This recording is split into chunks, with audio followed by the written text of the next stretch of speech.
in this video, we're going to go over one of the other sections that really help us out into understanding how these machine learning models and these algorithms are being deployed and how to kind of verify to make sure that they work appropriately. So far we've gone through the data sets of how to collect the data, how to link either the historian or a CSV file, grabbing that information and putting it onto this platform. We talked about the projects being the house of all the models themselves, classification, clustering. We haven't really touched on the regression side, and that is to come. And then we also went into the work items and how that really correlates to our classification aspect. And then finally, we're going to go into what we call our offline predictor.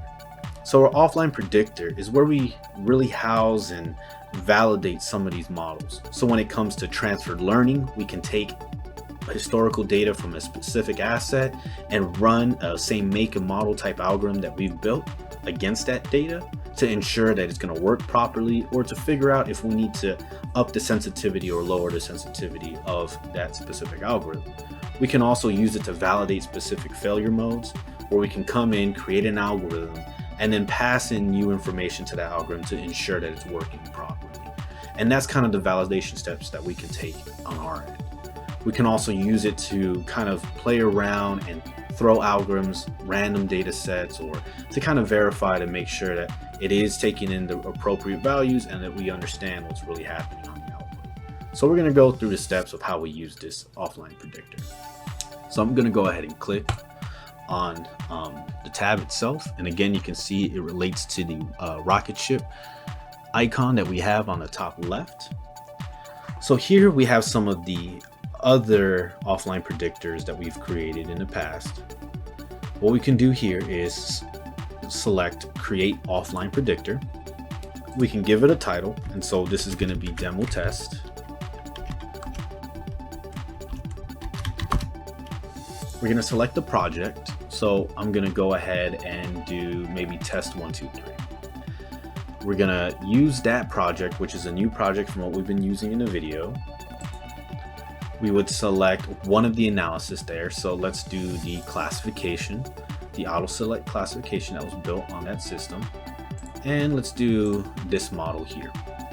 Now we're going to go ahead and select the data set that we are using to push into this model itself. So it's important to note that beforehand, before we go into this, that you have uploaded the test data set that you want to use in your offline predictor. So let's go over here and we're going to use compressor data version 01. And now this is the mapping section. So like we did on the SORBA SDC when deploying some of these algorithms, we're going to have to make sure that the fields correlate to one another. And this is highly important for the same make and model type analysis and transferred learning, is that let's say that they have all the important tags are all the same.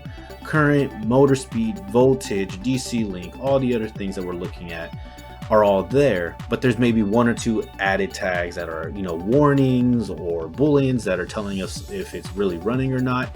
Those things really do help and impact the actual algorithms themselves. But if we have validated it using the first set of tags, we can just basically link the important tags to what is needed and move on from there.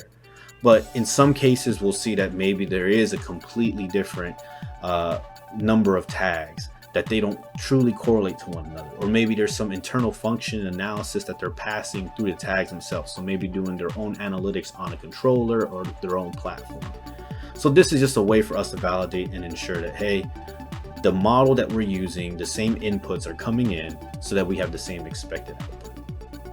So here we have the features, which are the actual tags themselves that were used to create this model. And you see they highly correlate to the fields that we're going to be able to select. So here we can select from a drop down the tag that associates to what we see over here on the left. But if it correlates and it's a like for like, what it does, it auto generates and auto populates itself here. And then here we also have the ability to discard nulls, replace with mean, or replace with value. So for here, I'm just going to go ahead and replace with mean, which is a little different from what we've done before.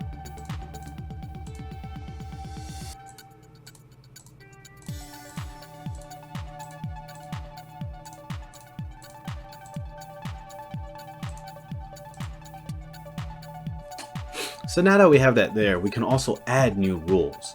But we also have to understand that the rules that were applied to this model will be applied here on the offline predictor also. So having that current above either 10 amps, what we were using on the ones we created, or having something else that's different, we can do here. So I can add a new rule here where I would want my motor current, instead of being more than 10, I can say, hey, I want it more than 25. I'll add that in. I'll save that filter, and now that rule has been added. And as you can see, it indicates here at the bottom, and I'll go ahead and select predict. So now we see that this model is actually running. So one of the things that we kind of use moving forward is the fact that this is really used for a validation step as to using new data into an existing model to ensure that everything is working properly, to test newer models with either old data to ensure that there hasn't been a big shift in what we see in the outputs, and also for the transfer learning side, to ensure that we can pass on unique asset information that's the same make and model to this algorithm, and to see how sensitive it is to those type of slight changes, especially with critical events from the classification algorithm, and also understanding some of the anomalies from the anomaly detection. And again, from the SDC side, that sensitivity can be shifted and changed to ensure that you're getting the proper readout from the SDC itself.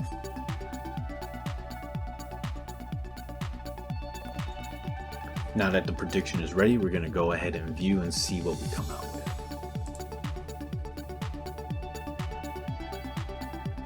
with. So now, like we were seeing before, we have the anomaly detection, we have the prediction tab, prediction probability, and some of the model settings. So instead of the model settings being on the left-hand side, now it's on a separate tab of its own.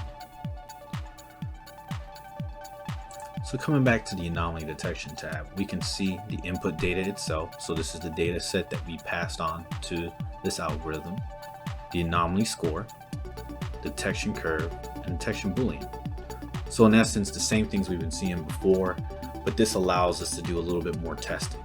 So if I was to grab, let's say this data came from 2016, 2017, and grab data from 2020, and all of these motors have been changed out with newer models or different models, and now we're passing on that information here, we want to make sure that this algorithm can handle that. And this is a good way of double checking before sending it out, deploying it to a production type environment, and then having issues of false positives everywhere.